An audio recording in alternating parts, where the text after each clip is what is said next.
Okay, everyone, just a quick video here. I got about 45 minutes or so of video I need to upload. I was on a job way out west, about an hour. I'm building a shed pad.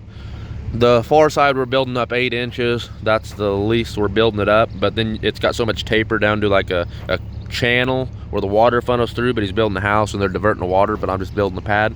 But it goes from 8 inches at the south end to the north end. We're building up 4.5 feet.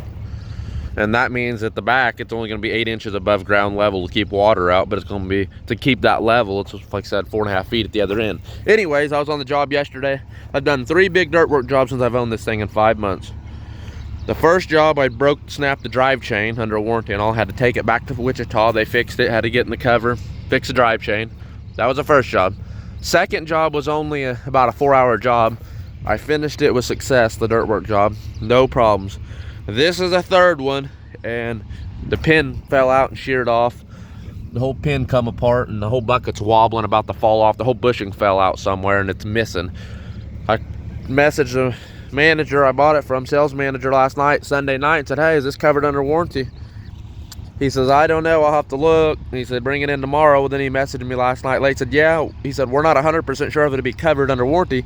I have bumper to bumper from when it was new, and it's good through middle of April of 2024. He said I had, like, don't quote me, like 40 some days left or 60 some days left of bumper to bumper warranty. He said, but I don't know if it's going to cover that depending on abuse and neglect, so you'll have to bring it and we'll look at it. I hear those pins ain't real cheap, probably a couple $100, but first job, she went down, had to go back to John Deere. Second job, success. Third job, broke down way out west, about an hour and 30 minutes from Prairie Land, and it was on a Sunday, and I was going to finish the job last night and I'd have to go back today. We are going to work till about midnight, and it broke about 6:30, right after dark. So since it let me down, I come all the way home last night, didn't finish the job, so the job I was going to do today got put off till tomorrow. Now everything else, 4 or 5 other jobs, are getting shoved way out because of this piece of shit.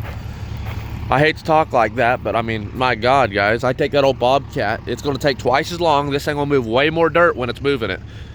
But the Bobcat would have done the job and come back home. I don't know what it is with this thing. Like I said, it's an animal when you get it in dirt in the right conditions yesterday. It wasn't too muddy. It wasn't too wet. Got good traction. It was moving a freaking mountain. I'd get 12 scoops in here, dump it in a pile, and 2 pushes with that, and it was knocked off. But it was amazing. But it's broke down just as much as it's running. So I don't get it, guys. That old Bobcat right there, the old 753. This thing, by the way, has only got 450 or 460 hours on it.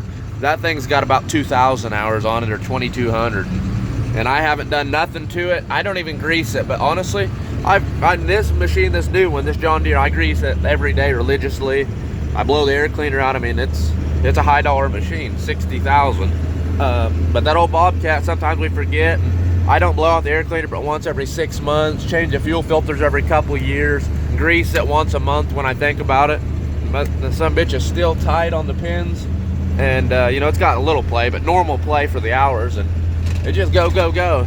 So I'm going to Prairie Land now. It's 8 in the morning. They opened at 8, so I'll be there about 8:30, 8:45, and we're gonna see what they say. If they're gonna try to nickel and dime me and say, oh, it ain't covered, you're gonna have to pay for it. Well, I'm already 30 minutes closer to my job up there at Prairie Land, so I hate to come home. So I'm probably gonna say, hey, even if it's not covered, go ahead and fix it and have your guys fix it right here on the trailer so I can get to the job, so I don't have to come 30 minutes home, fix it myself, and go 30 minutes back. I mean, you're talking an hour and a half probably, maybe just over a downtime the time I drive home, fix it, drive back all the way up north.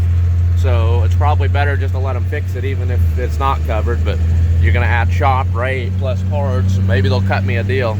Maybe they'll go half shop rate or something, but I don't know, guys. I'm just real pissed off with it. When it broke last night, I'm like, they say, I talked to a buddy that has one. He said it's a common problem with these, which, I mean, our Bobcat did break one about 5 years ago, but we've only broke one of them since we've had it that many hours, and I've got a spare one in the shed.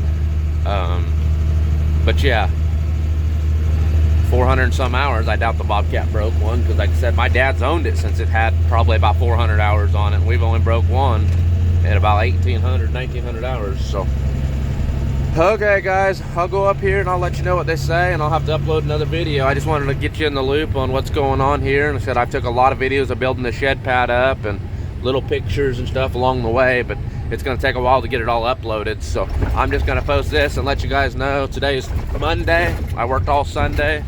Today's Monday, the what is today? Today's February 26th. So 25th of February, I was working on that shed pad, and I'm going to finish it up today. So just put me a day behind, but I'm going to start quoting jobs. When I quote jobs, I'm going to tell them I run a new John Deere, so there's no guarantee I'm going to get done today. It depends on how much the loader breaks down in the meantime. So when I quote jobs, I need to leave a day or two of leeway for breakdowns. So, well guys, thanks for watching. Like and subscribe if you would, please.